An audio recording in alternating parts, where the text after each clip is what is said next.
Chapter 2.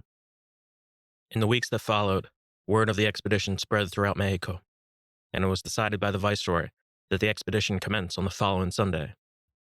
With the money Coronado gave me, I bought myself a horse and a new shirt. I had plenty of money left over to buy other things, but I knew I had to save whatever I had left as long as I possibly could. In the meantime, I remained by Coronado's side and tried to be his friend. I ate meals with him often and spent time with his family. At first, I was treated cordially, but as time went on, I knew I'd outworn my welcome. Oftentimes, Coronado asked me to leave his presence, and I gave him as much distance as he pleased. We headed north to Compostela soon after Marcos had testified. The town of less than 200 suddenly exploded into a population of 2,000. Many men came from Mexico City. Some came all the way from Spain. Most of these men were not soldiers. They were businessmen, and they rode into town on their gallant horses. One evening, I was invited to attend a dinner, which Coronado called a captain's meeting. We stayed at the viceroy's house and dined on roasted lamb and sweet wine. There were 10 men, including myself, and at the beginning of the meal, Coronado pronounced us to be promoted captains. Coronado had informed me only hours before, and although I thought the gesture was kind, I did not think it was deserved. Coronado, in particular, had a queer air about him that night. I studied his diction, especially when he talked to the men. He seemed too diplomatic. He acted haltingly and chose his words carefully. His pronunciation and enunciation seemed elegant on the surface, but I felt, as did others, that he tried too hard, and everything that came out from his mouth seemed vapid and empty. In contrast to Coronado, the viceroy seemed to be the life of the affair, and thank God he was. He seemed the most relaxed of all, relaxed and assured. His face beamed bright, and his jokes and sly remarks filled the men with comfort and ease. And if it were not for his occasionally bawdy and outrageous antics, the evening would have been intolerable. As we waited for the lamb, the men hesitantly conversed with each other. I tried my best to be cordial. I introduced myself to the other captains, but after a while, I might as well have been invisible. I studied the other captains. They wore expensive clothes, and being men of nobility, they immediately and boastfully claimed from what province of Spain they hailed from, and why their land superseded all in the kingdom. Most of them came directly from Seville, Castile, or Leon, and it seemed that all of them had previously known each other from previous campaigns or engagements. Much like Coronado, they were rich. Old Spain rich. They wore rich clothes and behaved standoffishly. I hated all of them. Many times I just hated looking at their faces. In particular, I hated Castañeda and Cardenas the most. They seemed to be twins, and the more I heard them talk, the more I could discern that they were assholes amongst assholes. I concluded that they both came from a rare breed of asshole that stemmed from Judas Iscariot himself. Don't ask me how I knew these things. I just did.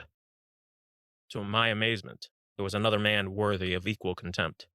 We haven't spoken a word to each other, but I hated him right away. He gave me an arrogant stare, and I darted the stare right back at him. I stared at his fat, ugly face for a long minute, as he did to me. He seemed too clean. He seemed too confident and sure. If I could get away with it, I'd slash his face with my knife the second I got close enough. He certainly looked like a bleeder. His name was Santaniello. Coronado deemed him second in command. Our eyes clashed again. I restrained myself and offered a fraudulent smile. Samaniego did not return. So those were our captains. They were the most arrogant, incompetent, and contemptible bunch of men I had ever come across. They were dreadful and unbelievable. They wouldn't survive 2 months in the jungle, let alone the desert. They were too used to living in a world that made sense. And I wouldn't trust them to find a sunset. The only saving grace was one man named Tovar. He was the only man who impressed me. And the look on his face, that look of dejection and absolute disdain, was one I found welcoming. I came to know that he was one of Cortez's men. He at least was a soldier, and by the looks of him, he looked like a damn good one. Though we didn't speak much to each other, we shared mutual respect and understanding. And most of the time, We merely nodded to each other. About 10 minutes had passed. The servants entered the room and placed the lamb on the table. It was brown and crisp, and the outside skin sizzled, casting about in swirls of steam. The meat was rare, and it stuck to my teeth. The sound of smacks and slurps filled the air, and the men ate like pigs. When supper had ended, the scribes entered the room and laid out the very long document on the table. As the captains approached the table, the viceroy read the letter, and when he finished, he asked each captain to stand. "Captains," said the viceroy, "may God bless us and keep us." Coronado was the first to sign. Then he called the men and asked them to step forward. The men approached the table, signed the sheepskin, and returned to their chairs. I was the last to sign, and when I returned to my chair, the viceroy stood up and raised his chalice. Then the Sunday came. At sunrise, I saw priests and monks scattered about the chapel. Outside, I saw Fray Marcos and Brother Luis by the statue of St. Matthew. They kneeled and prayed for about an hour. Then the bells chimed in fanciful striking chords, and the monks entered into the chapel. I sauntered through the courtyard, made my way down the church garden, and glared once more at my would-be companions. Though Compostela was much larger than Galicia, it felt rather the same on a Sunday morning. It felt peaceful, plain, boring, and dull. I couldn't stand it, so I walked to clear my mind. I noticed more people gathered in the garden, and I saw many of the men and their families eating their breakfast under the shade of olive trees. A wedding reception was held right before the noonday mass. Among the smiling gay faces were musicians and alike, dignitaries, scribes, children, maids, noblemen, and archdukes. I knew none of them, and I stood in the back of the chapel and watched. The guests were dressed in white, and most of them were very young. The young ladies smiled and held flowers. I presumed they were bridesmaids. I stood frozen, as if I were a mute. The women were pretty, no doubt. At least some were. I tried my best to strike eye contact and catch the prettiest ones off guard, but my advances went nowhere. I kept my head down, greeting those I knew. I stared at the stained glass windows of saints and angels and looked for a seat. I found an empty spot on the second to the last pew on the right-hand side. I sat and looked back as more and more people entered the chapel. Half of the church had already been filled by then. I stared at the decor of the church and its architecture. Certain smells of Spain drew me back. I smelled the women's perfume, and the incense and the holy water, and I delved into the memories of my youth. I looked all over the chapel and studied its stained glass windows, and I thought about all the times I stared at windows like these when I was a child and had a brick in my filthy little hands. I stared at the Stations of the Cross. Then the old Latin took over, and again I was transported back and lost all sense of time. I went back in my mind, back to when all this made sense. I couldn't remember the last time I entered a chapel. It must have been 10 years ago, during my father's funeral. I remembered my last confession. How much time had passed, how much I had forgotten, how much I remembered, I simply did not know. I knelt down and tried to pray. I thought of my father and prayed for his soul. I prayed that he'd somehow find his way toward heaven, but I knew he deserved much more. I prayed for my mother and hoped that she was still alive, as well as my 2 younger brothers, whom I barely knew. Later, I prayed for guidance, that this would be my last expedition, and that I returned to Spain as a noble and respected man. I did not pray for gold, or my acquisition of it. My younger self would have, and would have died just to see half of what I saw in Peru. But in truth, my younger self died a crueler death in that jungle. And my present self was very aware of that fact. Last, I prayed that I'd survive. But when I finished my prayers, I remained sad and confused. I knew most of what I said was in vain, and quite simply, I did not know what to believe in anymore. The Mass began. Marcos and the other priests turned their back and greeted the altar, and together the congregation prayed to the Lord our God. I studied Fray Marcos. Rather, I studied the back of his head. I watched him approach the steps, bend over, and kiss the altar. He looked assured, his face concentrated on the ceiling, whereas the other priest and friar shared the same blank expression. But still for me, Fray Marcos remained a very queer man. Everything about him was strange. When he walked, he waddled to and fro. He was short, and his eyes were gray and hollow. His breath smelled like rancid meat, and whenever he spoke, he made sure he stand very close to you. But with all those superficialities aside, I can attest that he truly believed that he was performing godly deeds. Yet, with all that said, I still did not know what to make of him. The last bell chimed. I stood and saw Coronado sit with his family in the first pew. I exited through the church and saw the crowd of men gather for inspection. I looked at the men. There were 300 in all, and 200 other native allies, the would-be saints, the would-be devils of the desert. They all stood in line, and they all grinned like damn fools. I stared at the other captains, the bastards I met the night before, and I noticed that they were all suited in armor and wore bright red plumes upon their helmets. They rode on silver and gold-plated stallions, and as expected, none of them had approached me. All except Tovar, who simply shook my hand and wished me good luck. As with the captains, there was a great class divide, even with the men. There were wealthy men, and then there were men who could barely afford the charter. I noticed, too, that there were several women in the expedition, acting like business liaisons to their husbands. They were quite beautiful, reserved, yet graceful and kind.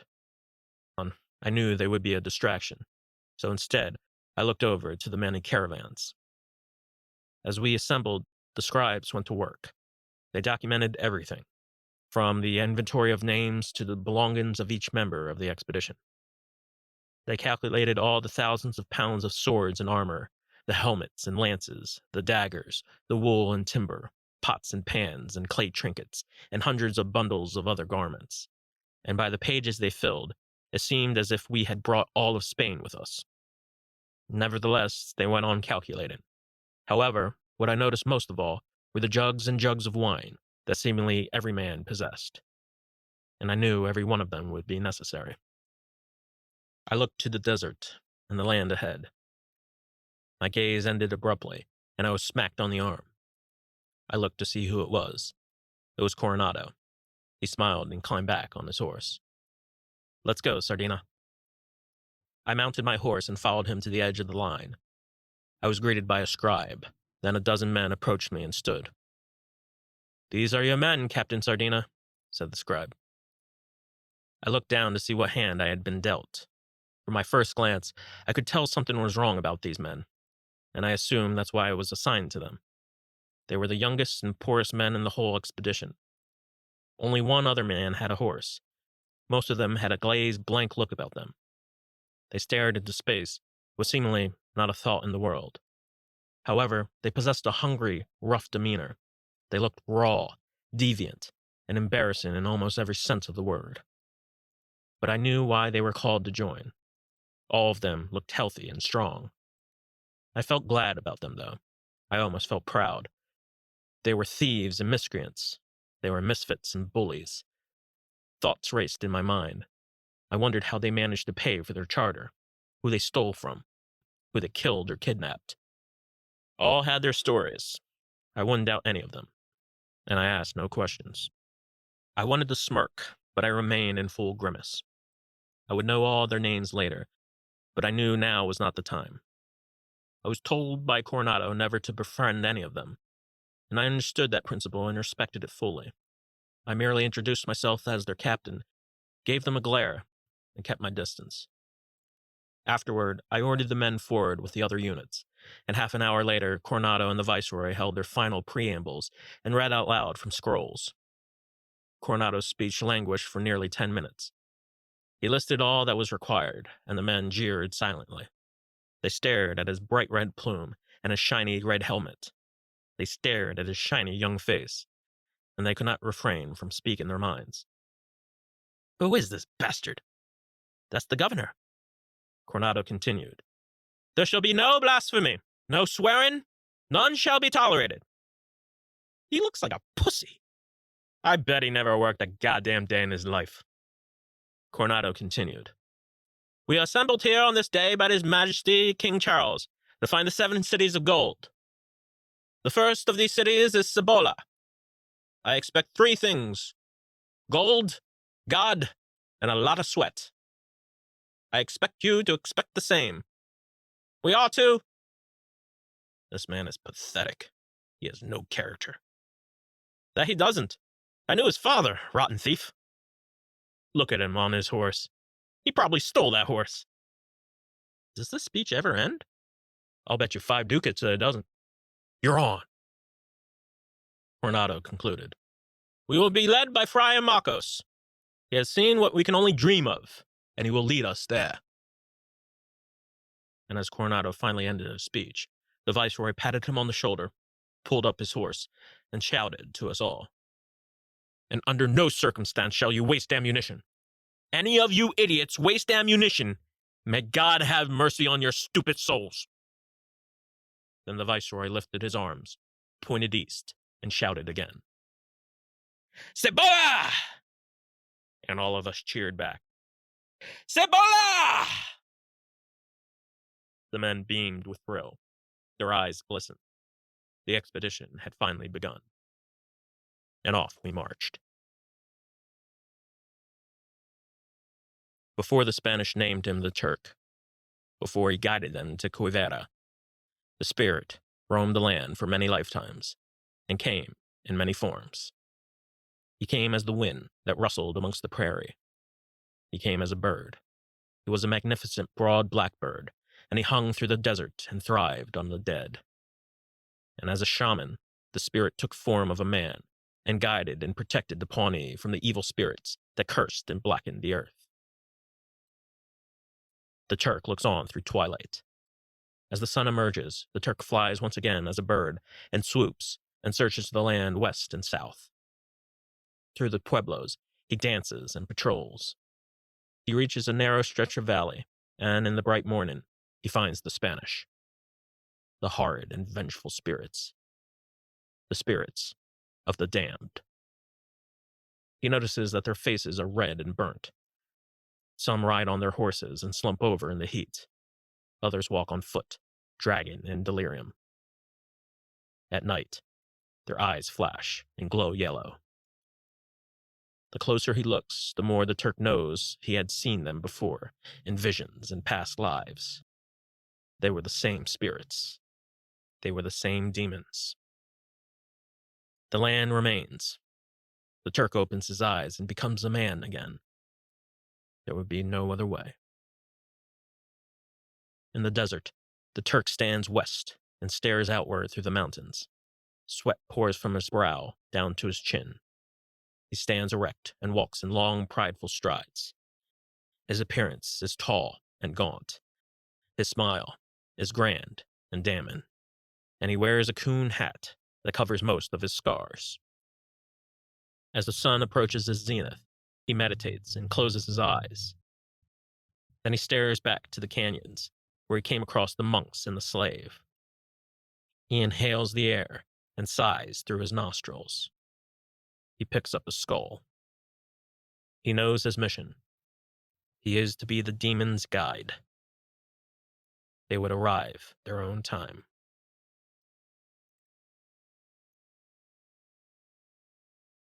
The Spanish rode forth.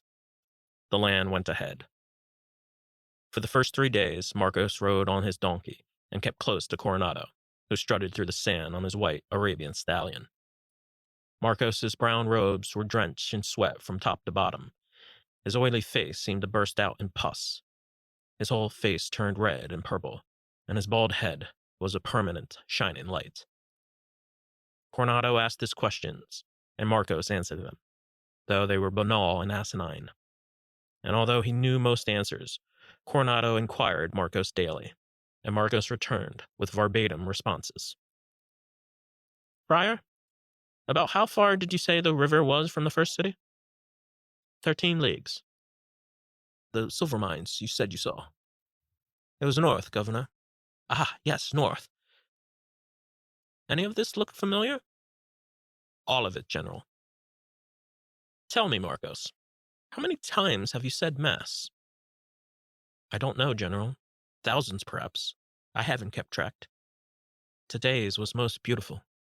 Marcos paused. General, may I ask? Yes, Marcos. What will we do with the natives? Coronado turned away. Marcos pointed forward. The natives. What shall we do with them? Oh, said Coronado. I suppose if they guide us towards gold, we'll guide them towards God. I'll leave that up to you, Fray Marcos.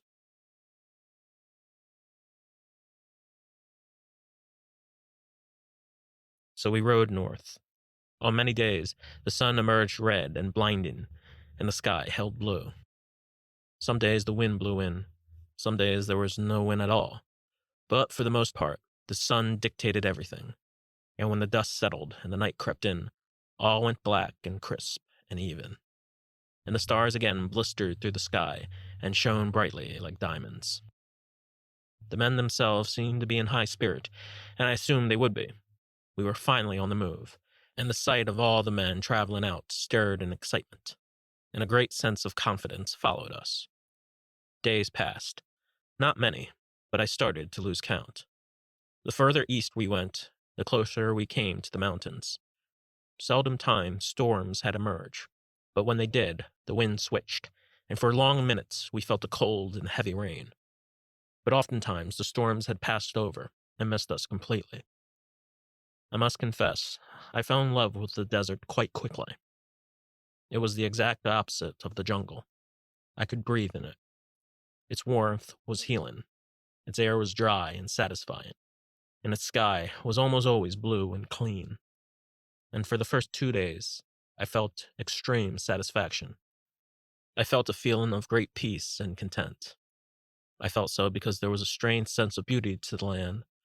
There were sprawling dead trees, and the brushes and bevies of cacti went on and on. The sands were endless, and vegetation seemed less and less the further we trekked. But still, I felt a sense of richness to its sparseness and lack of care. And when we rested, I could feel it most. The mountains west had disappeared. I stared at the rocks and the white boulders, and I wondered why God had abandoned them.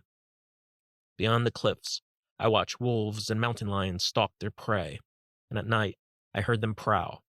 The antelope and deer and the big-horned sheep fluttered in the distance, but we mostly saw snakes, spiders, and rats below. They appeared as frequently as we made prints in the hot sand. But, unlike in Peru, they did not dangle over our heads.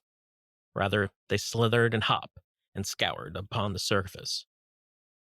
But the most particular creatures of all were the enormous enchanted black birds of the sky. One day I saw a particular bird at least a dozen times. Its wingspan was enormous.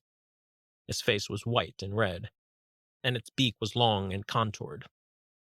It was an ugly bird. It was old and ancient. It flew boldly and swooped down low, and we watched it feast on the carcass of a dead antelope. Many of the men wanted to shoot it, but I ordered them not to.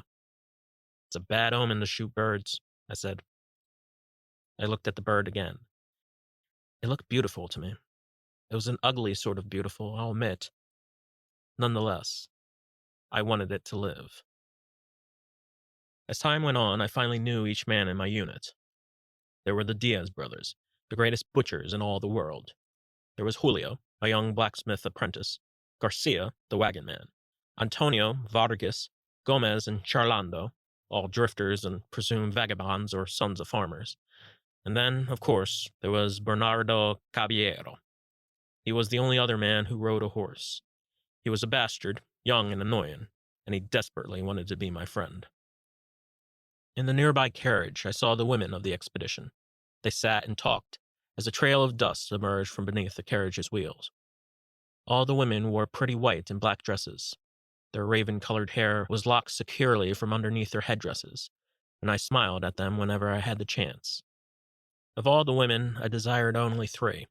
Francisca, the quick-witted wife of Perez, Maria, the wife of Juan de Paldinas, and Orchanga, the beautiful and reserved wife of Bernardo. Yet, I knew I could not let these distractions deter me, and for the time being, I focused on disciplining the men and occupying them with simple orders. We gathered wood for the night's fire. Then we scouted the territory back a mile south to report on the terrain. My men proved to be respectful and resourceful, and to my surprise, for the first 2 weeks, they showed no signs of fatigue. The Diaz brothers were the prime examples. There were 3 of them. I always had great respect for butchers. Not admiration, but respect. Because I found that butchers always carried the sharpest knives, and they always smiled, whether in sun or rain or snow. At every hour, the Diaz brothers worked, and I took great joy in watching them. They worked with great efficiency and saved every part of the animal, sparing nothing to waste. I watched the blood squirt out, both thin and thick, and I heard the heifers scream as their hooves plopped to the ground.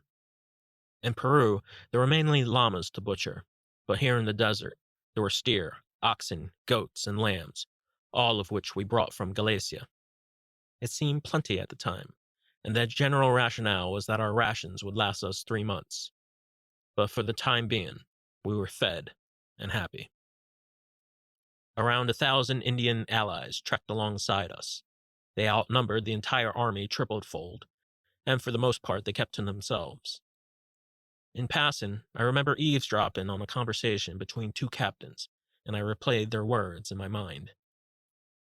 "These guys will show us," said one captain. "We're lucky to have them." "Do you trust them?" said the other captain. "I generally do." "Why?" "They love us." "Love us? Why? What did we do?" "We killed the Aztecs. They know they'd be dead without us. They're just repaying back what they owe. They're good people." Another day arrived. By noon, the guides told us there was a valley north that was littered with deer and other beasts. However, the further north we trekked, the less and less we saw. "Good-for-nothing bastards," I heard the men sigh. It was a frequent refrain.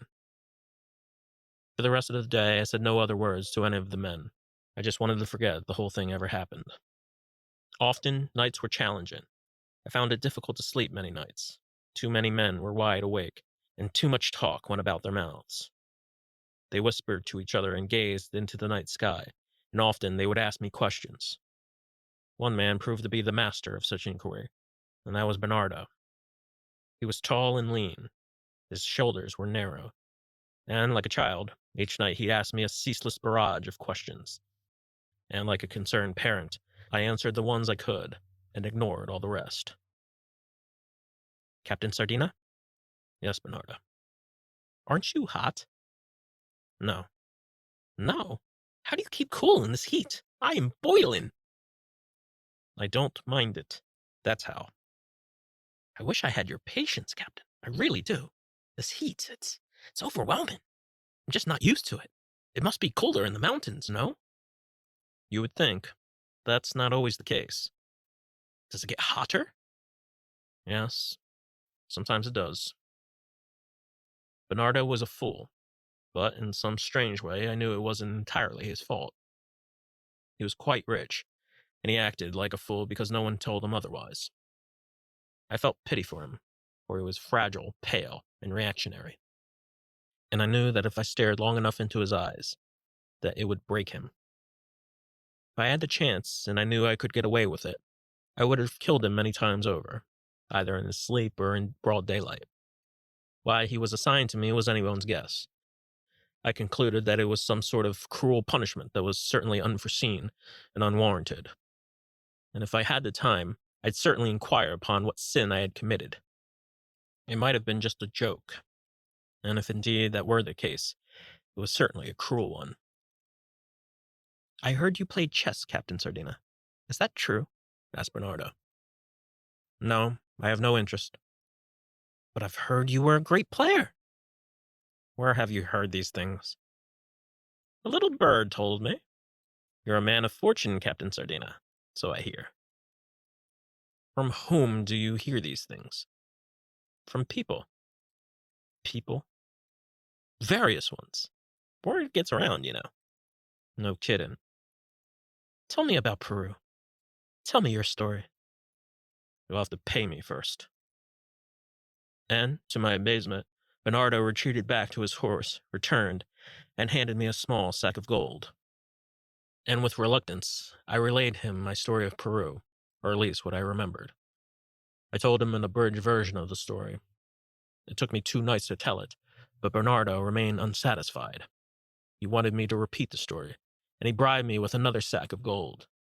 But by then, all the money in the world couldn't make me tell it again. More nights passed. I heard coyotes yip and scuttle in the darkness. Bernardo stayed by the carriage and consulted with his wife. Then one night, Julio rested by my side. We talked about obvious things, but I noticed there was an eagerness in his eyes, a want. "I have a feeling, Captain," said Julio. "What kind of feeling is it, good or bad?" "Good. It's a good feeling." I waited for him to go, but he remained lost in thought. "Well, what do you feel, Julio?" "I feel we're close." I looked back at him and sighed. "Keep that feeling, Julio. Keep it with you at all times."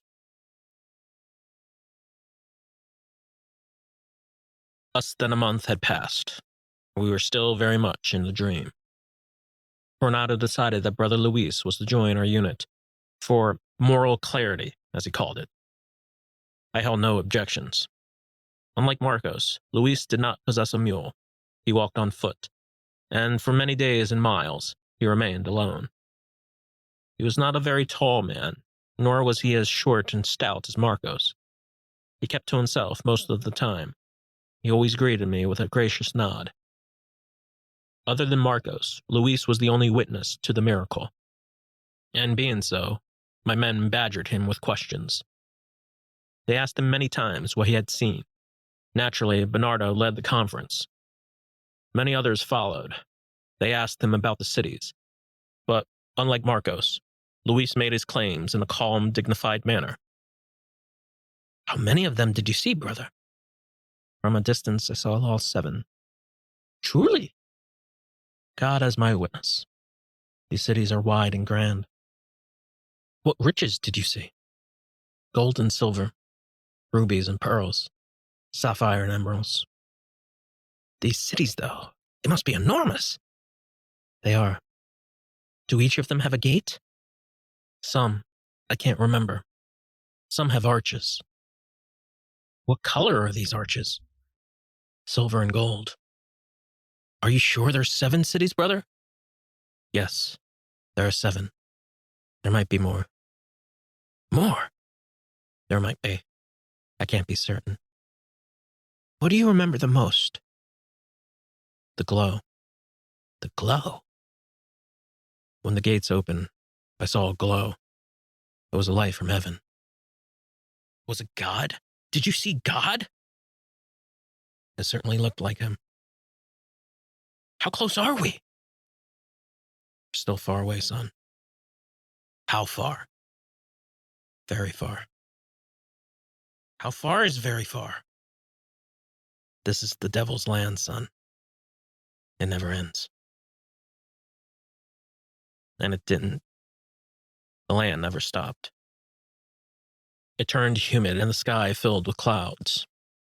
We heard cracks of thunder and many strikes of lightning. Yet there wasn't a drop of rain. We stepped higher into elevation and saw cliffs that stretched further north, and the air got thinner. Being that Luis was our guide and light, I was glad he was only a man. If he was a deity of some sort, he would not have been believable. It was clear, though, that there was something heavy racing about his mind. At times he looked lost and bewildered. There was something engraved in his eyes and face. And after a week or so, I concluded what it was. It was sadness. It was a pain and a grief that I fully understood. We were both empty as the desert we stood on. Luis was a man who could have been my brother in a different life. He was like me. His mind was filled with guilt and sorrow, and I could tell all these things just by staring into his eyes. They were sad, preposterous gray eyes. It was never said. Rather, it was felt.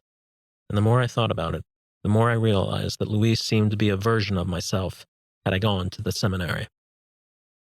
Had I not gone to Peru, had I stayed in Spain and did as my father requested of me, I would have been a priest. Just looking at Luis, I knew certain things about him. I knew that he accepted a bale of nonsense that he could not question, and I knew that nonsense would carry him through his dying day. Yet, if there was one man who could ever make me return to God, it was Luis. But, to my delight, he did not try. Instead, he left most things to silence. We shared quiet moments and stared to the stars and sunsets. He never asked me about Peru, and I never asked him about God. Those questions would come at their own time. But what I remember most about Luis was his singing. He held a high tenor, and he sang for hours at a time. The Dies Irae, the Salve Regina, and many other hymns I did not know. The Latin was long, beautiful, dark, and haunting. The army approached a small river west amongst the basin. Coronado kept in quiet meditation and requested to be alone. He stared beyond the river and the desert. The sky was overcast and gray, and what little light shone came in slivers and pockets. Coronado approached a clear spot of the water and stared at his own reflection. He stayed only for a minute, but in that minute he thought of many things. He thought of Beatrice and his daughters. He thought of the viceroy and the correspondence to the crown, and he thought of his grand return to Compostela. Although he knew the men needed rest, Coronado's main intention was to rendezvous with his navy just south of the river. However, the rendezvous did not go as planned. There were no signs of any ship north or south. As the minute ended, he looked once more at his face from the reflection of the water. His hair and beard felt full and heavy. His eyes remained green, but he found his skin decisively burnt and red. Yet, he felt blessed. There was a confidence on his face. There was an assurance. He felt as though he were one of the Magi, entering into Bethlehem. He knew something that the world had not, and by knowing such a blessed thing, he knew that he could save the world. He took a sip of water and held it in his mouth for a minute. Then he spat it out in disgust. Not long after, Castaneda approached him. "How long will we rest, General?" 3 days. No more, no less," said Coronado. "Do you think we're close to the city, sir?" "We're closer than we were yesterday, no?" "Yes, but according to Fray Marco's account, the river is well beyond where we are now." "So it is. There's much desert, General. Much more than we realize. We'll just have to trek through it, won't we?" "Have patience, Castaneda."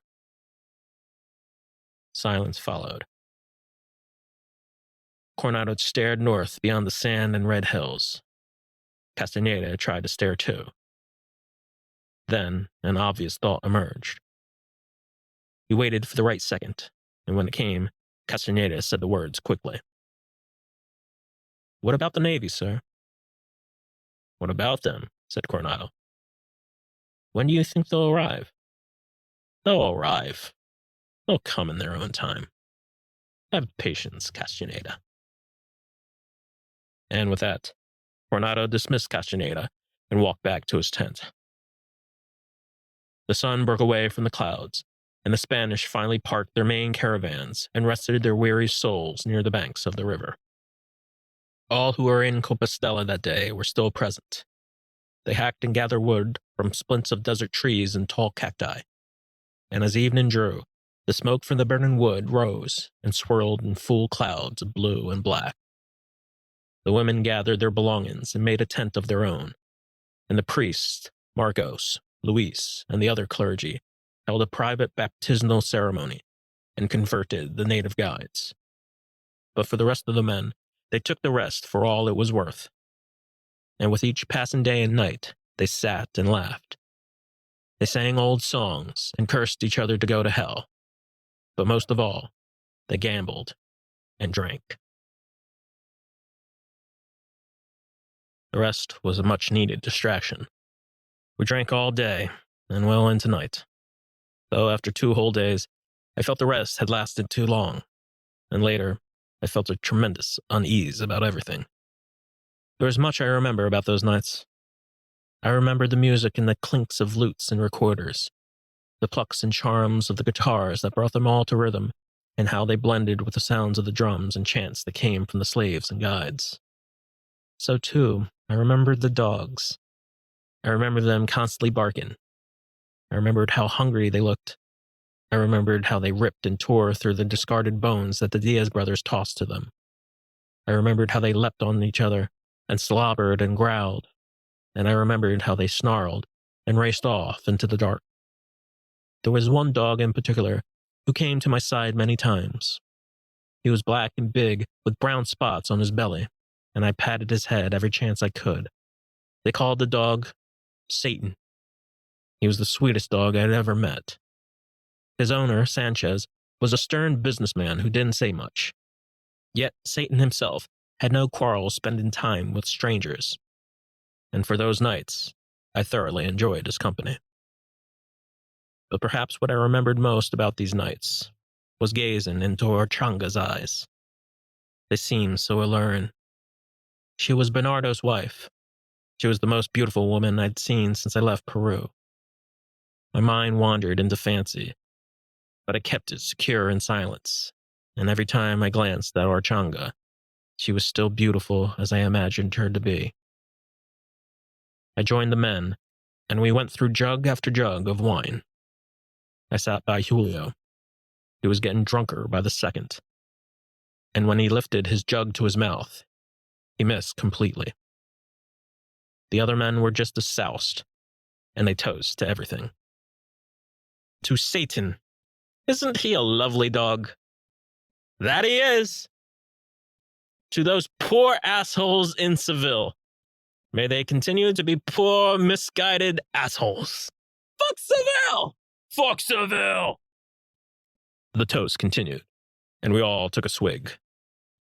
To that special woman of mine. What was her name? Maria! Maria! The toast languished on, and we all took a swig. Then I heard a man slur to himself. Ah, Maria, Maria, Maria. Oh my God, she was beautiful. And I moved from fire to fire. The men, though, were too drunk to move. Most of them lay on the ground, as if dead men on a battlefield. Then I saw Brother Luis. He was with Bernardo and the Diaz brothers. I saw him silently stare into the fire, and I shook his hand. We talked for an hour. He was drunk, but he was cordial, and the more he drank, the more he told the truth. Tell me, Brother Luis, said Bernardo, what do you make of Marcos? He's a son of a bitch, said Luis. Well, that's telling, said Bernardo. Would you like to say anything else? That's all I will say about Fray Marcos.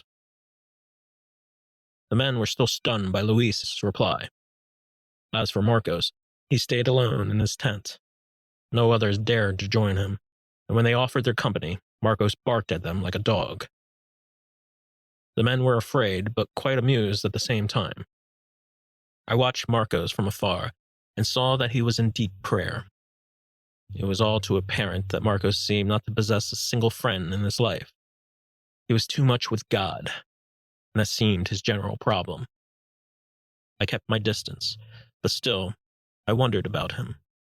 Marcos was a fool, but he was our fool to follow. This rare little man, this golden opportunity. It was the only reason we were here. After the rest, we trailed north for another 3 days. Although I was glad we were back in motion, I felt a numbing pain.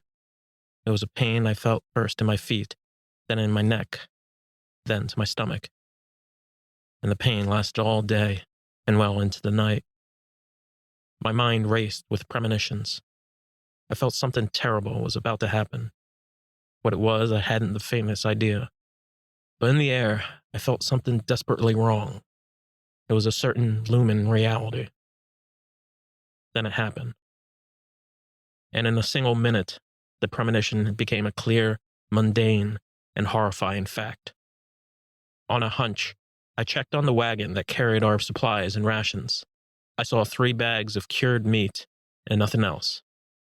I confirmed the fact with all the Diaz brothers, Julio, and the others. But the worst part was that this was true of each and every unit. We were running out of food. Coronado finally received word and ordered a meeting with the captains the following night. After some deliberation, it was decided that each unit would scout a patrol to trade with any Pueblo Indian tribe in sight. The next morning came, and I ordered my unit to head south 2 miles. From there, we ran into a small tribe. The guides and translators committed to a peaceful negotiation. We traded necklaces and pieces of turquoise, and in return, we accepted corn. It was good corn, but it was all they had. We asked for more, but the tribe declined. Afterward, Coronado put Santaniello, the second in command, in charge of a barrage to find more food. 3 days had passed, and when the scouts returned, I noticed their faces. They were sad and glum, but I knew something else had happened. The men hammered a makeshift cross to the ground. Santaniello had been shot square in the neck with an arrow. The corpse was laid to its side, with the arrow still lodged in his neck. A mass was held. We stood and mourned. I looked at the men's faces. They remained appalled, frightened, and all too angry. Then I looked at Coronado and waited for him to give his next order. He remained in prayer. Up until then, the desert was only what it seemed to be, a unified blankness. Up until then, the expedition's charm took hold of us and seemingly would not let go. But as I stared at Santaniello's dull and blood-splattered face, that gaunt and pale and ghastly face of death, for a solitary second, I was taken back into the jungle, and I felt the same horror. When Coronado finished his prayer, he gave his orders, and I knew exactly what would happen. In the afternoon, we found the huts. 24 natives stood guard with bows in their hand. We heard them beat their drums and shout at us, seemingly begging for us to draw forward. I glanced over to the men. Many of the men had not known Santaniello, but it did not matter. They were enraged, and they wanted their pound of flesh. At dusk, we unleashed the dogs. It was a familiar sight, and I thought of Gonzalo Pizarro most of the time. The dogs tore into the archers, and the few who surrendered were gathered, strung by each limb, and tied to 2 opposing horses.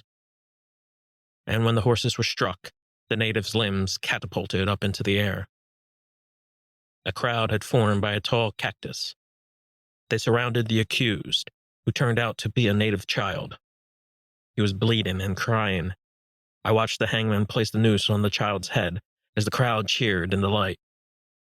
In my younger days, I would have stayed.